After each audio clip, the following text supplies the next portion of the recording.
Hello everyone, this is Karon3 giving you a shoutcast now, and game 1 in Teamstory Cup between MVP versus Karon3. Here, game 1 taking place on Cloud Kingdom. MVP's Bang spawning as the blue Terran player on the top right hand side of the map. Meanwhile, Karon3 Pro spawning as the red Protoss.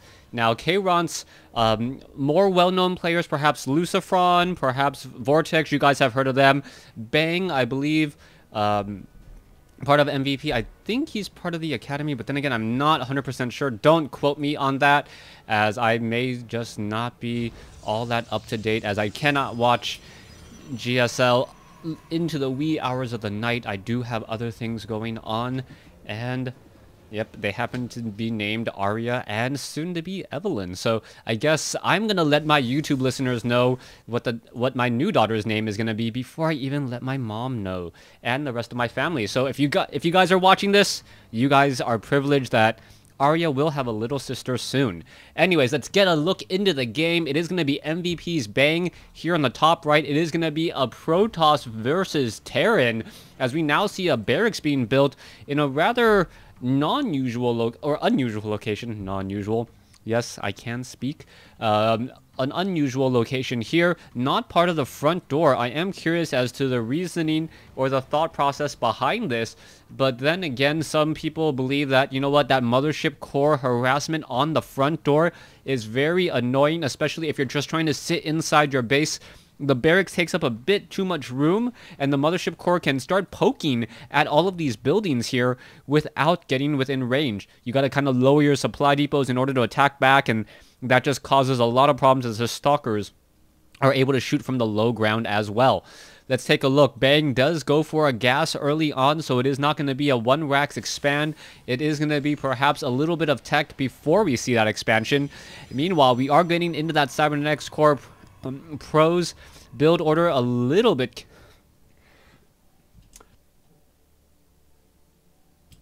Excuse me, but you guys didn't hear that because I used my mute button. All right, so a little bit unusual, but he is also going for an earlier Reaper. Now, Terran Reaper has been one of those things where Blizzard has tried to buff the Reaper to make it a bit more palatable to spend early gas.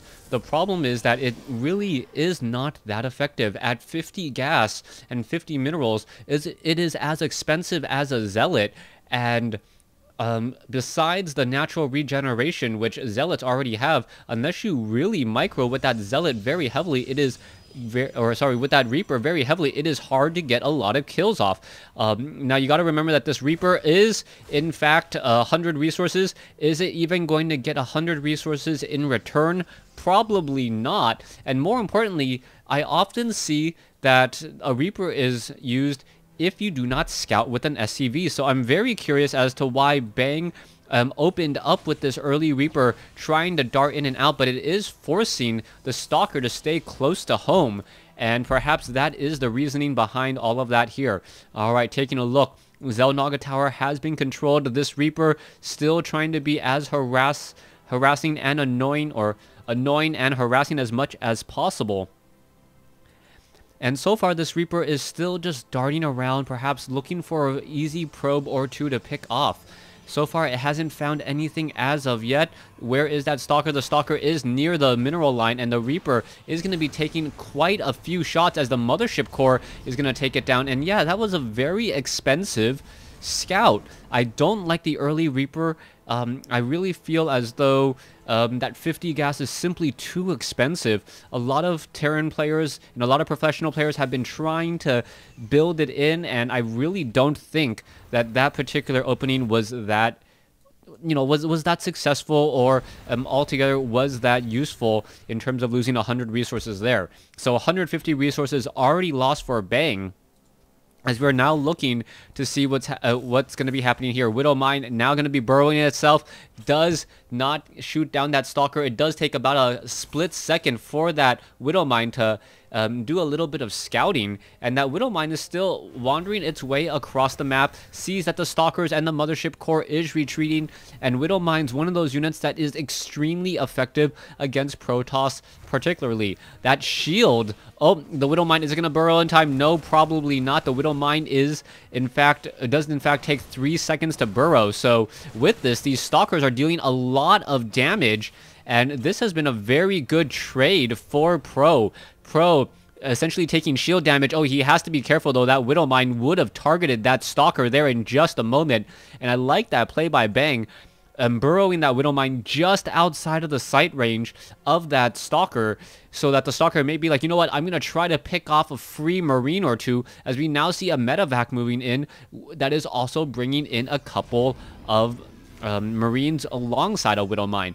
There you have it. There is a couple of Marines now down on the low ground. It is going to get healed up. Bang is in a little bit of a odd situation here. He spent a lot of energy healing up those Marines, and we are going to see a two-prong attack, one on the front door, one at the natural expansion. All we're going to see is there's the photon overcharge units are going to be backed off there. Meanwhile, Stalkers was expecting a drop on, or an elevator drop onto the high ground. And Bang, really with nothing to show for what would normally be a superior army, 17 versus 21. There you have it, army supply, much higher for Bang in terms of minerals, but much lower in terms of gas. Here we go, Stalkers, Sentries, Observers now trying to make their way in. Widow Mine does need a burrow, and the Observer is in play. This is going to be a very sad day. Oh, the Widow Mine does get, or sorry, the Scanner Sweep does go down, as there you have it. Oh, what is this? The Widow Mines are still be detected, as the Observer is right there. There you have it. The Marines are now trying to chase a couple of probes. Very good fight so far, as the probes are just dancing around. The Marines are not going to be able to catch up. A beautiful scanner sweep by Bang, realizing that there was an Observer nearby, but unable to take it down. There goes the second Observer there. And this has been perhaps a very heavy loss so far, as we now see army supplies, or worker supply, is about even, and army supply 23 to 19. Okay, the losses show that Bang has lost significantly more, but there's only about a 6 supply difference. So I'm trying to account for what is the difference here, and Bang, most likely because he has these mules, is able to mine faster. You can see that the worker count 45 to 43, fairly even there. Both players running on 2 bases. Saturation is about the same, and for all intents and purposes, this game is dead even though Bang has lost more. We are now going into level 1 weapons upgrade. Meanwhile, level 1 weapons and armor upgrades coming in with Colossus. Bang does not have any Vikings on the field, and his medevac count is still rather low, with only 1 and 2 more on the way. I don't believe Bang will be able to transition in and get enough Vikings to handle with Colossus, as long as Pro gets about 2 to 3. Extended thermal lance range, however, has not been completed, and that may be the downfall of Pro. Marines and Marauders looking to destroy some destructible rocks here. Bang doing an expansion at the same time while placing down pressure, and even though Bang is, or has lost more in this game, it feels like he's in control of this game. 95 to 92, he's been able to play his style and lose every battle, but he is still about even, as we see 44 supply. Oh, there is the medevacs now onto the high ground. Yes, Pro does spot all of this. Here we go. The Colossi are nearby and picking up all the units again. This is going to be a very dangerous play. Medevacs now able to back off once more, with still no Vikings being added. Extended thermal lance range still about more than 2 minutes away, even with 1 chrono boost. 2 chrono boosts will make it exactly, but some beautiful force fields catching Bang asleep at the wheel, and this may actually start to go Pro's way, as Pro finally takes the supply lead by 10. Let's take a look at the losses. A 1,500 resource difference, but Bang, with a much higher mineral and gas harvesting ratio, can almost afford to lose just a bit more. The problem will be, as Pro is able to upgrade more and more in terms of his weapons and armor upgrades, these 1-1 Marines, or these 1-0 Marines, are not going to be able to do very much. I think this is where we're actually going to see Pro start separating himself from Bang. Even though Bang has not traded it well at all, he is still somehow with the economic lead. If Pro is able to establish up this expansion, get it up and running, get Colossi on the field, 3 to 4, and then clean up the Marines and the Marauders before the Vikings take them all down. That will pretty much be the game, as Bang now building up 3 additional barracks and going up to 8 barracks and double starport. Alright, so we are sitting at about an 8 supply difference between these two. 3 upgrades already coming in from Pro, and Pro is looking oh so strong right now. Colossi, Stalkers, Sentries about to make a move forward. You can see that there is pylons being positioned all across the map. Pro has just been taking attack after attack, defending it very well, and he looks like he is going to come in for the counter. Meanwhile, Bang has a rather small force trying to pressure this third base, and it's not going to do that much damage. You can see the Colossus, the Zealots, the Stalkers, and even more Zealots as a meat shield.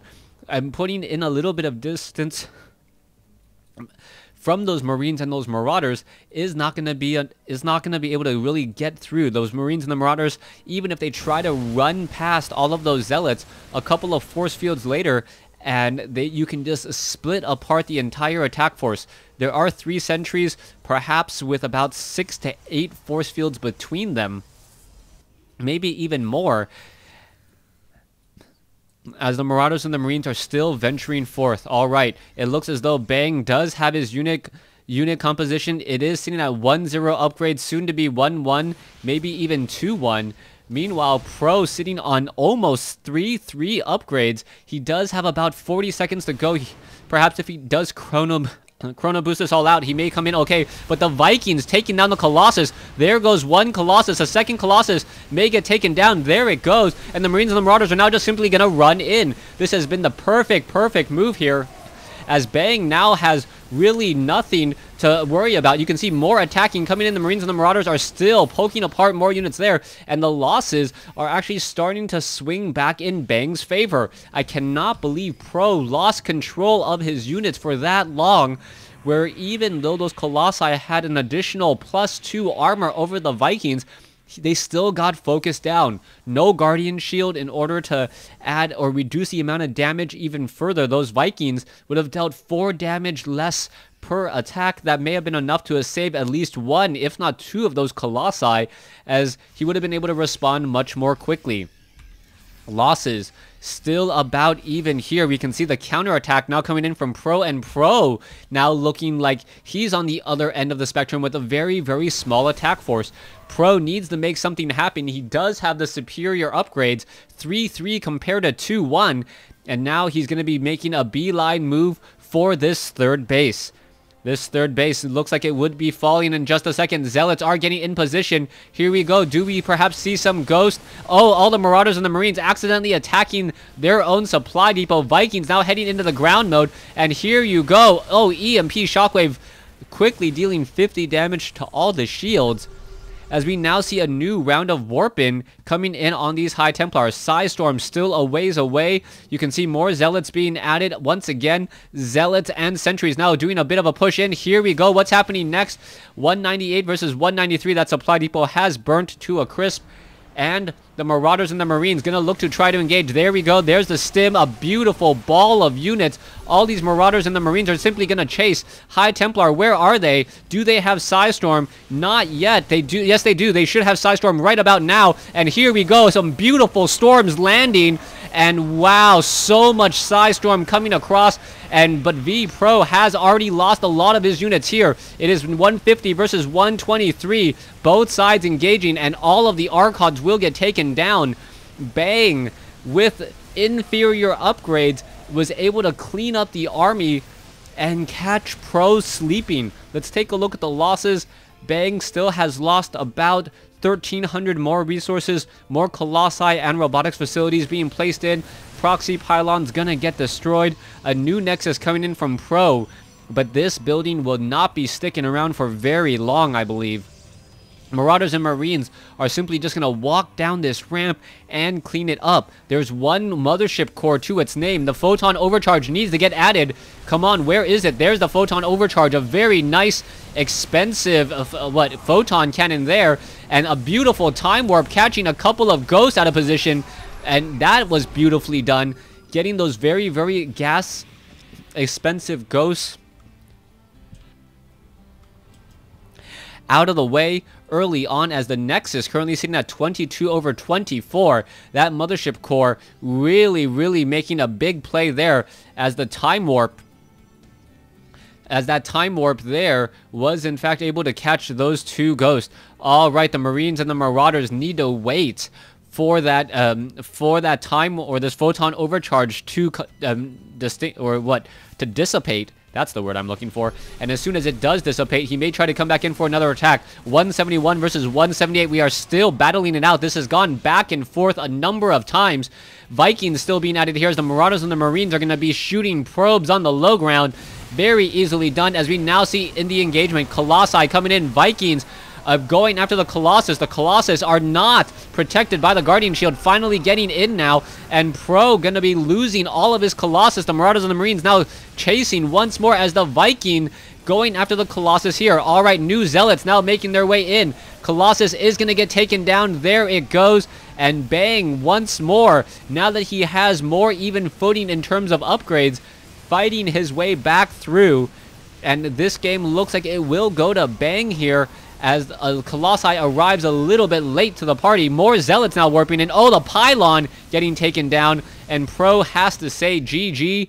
Game 1 going to MVP's bang. Very well played. Simply out macroing his opponent. It felt like he was in control of the game, even though he was losing every battle, which is a little bit of a head scratcher, but is really what we saw there. Thanks for watching. Thanks for listening. Hope you guys enjoyed Game 1.